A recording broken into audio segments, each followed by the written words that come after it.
Ashama harka fuudhee jaalatamtootaaf kabajamtoota hordoftoota Zaaraa Entertainmentii baga nagaa jiraatanii nageenyi fi alaggeenii gaarreen kutee bakka jirtanitti qilleensa keessa naannawee isinaa qaqqabu isiniin jedha.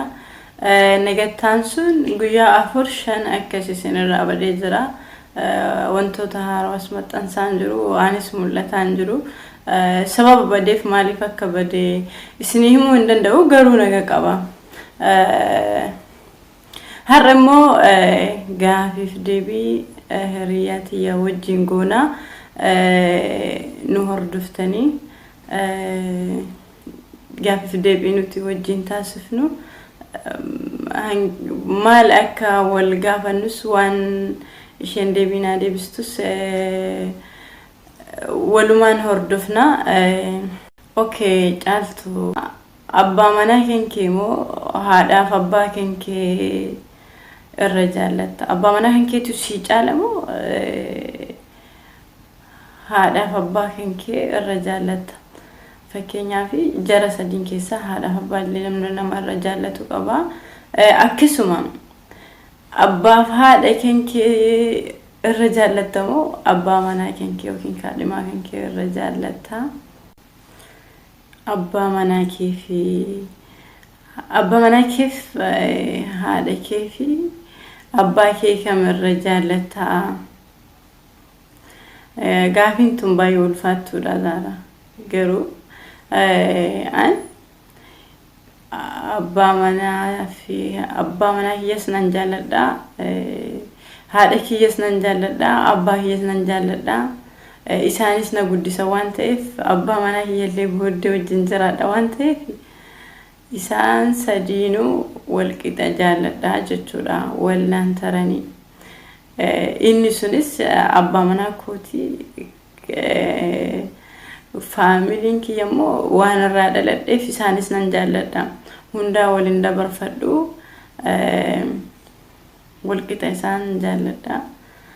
Ati immoo nama ofii keetii filattee jaallachuu mirga qabda. Nama dabarsitee jaallattu jaallachuu immoo mirga qabda.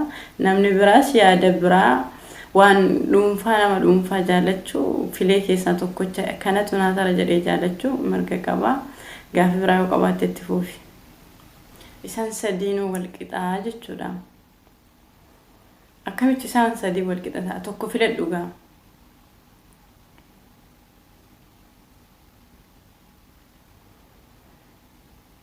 Okay. As mirga keetii aan haadha filadhee jira.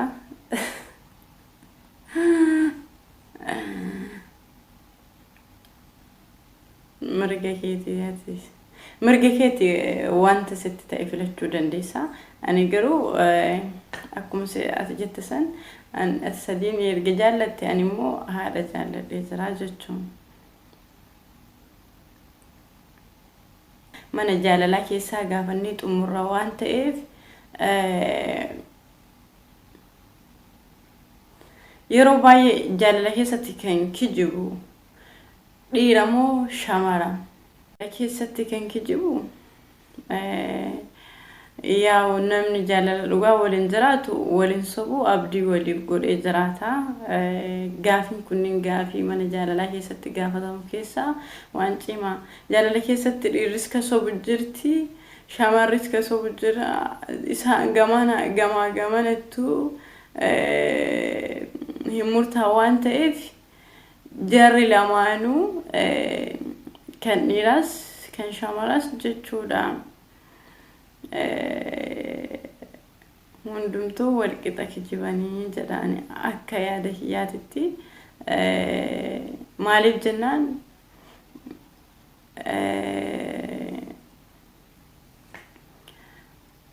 hundumtuu namni jaalala keessatti kan dhugaa dubbatus kan kaayyoo wal qabatee wal faana deemus waan jiruuf garuu kan sobus jiraachuu danda'a waan ta'eef gabaabumatti isaan lamaanuu wal qixa sobanii jedhee amananii.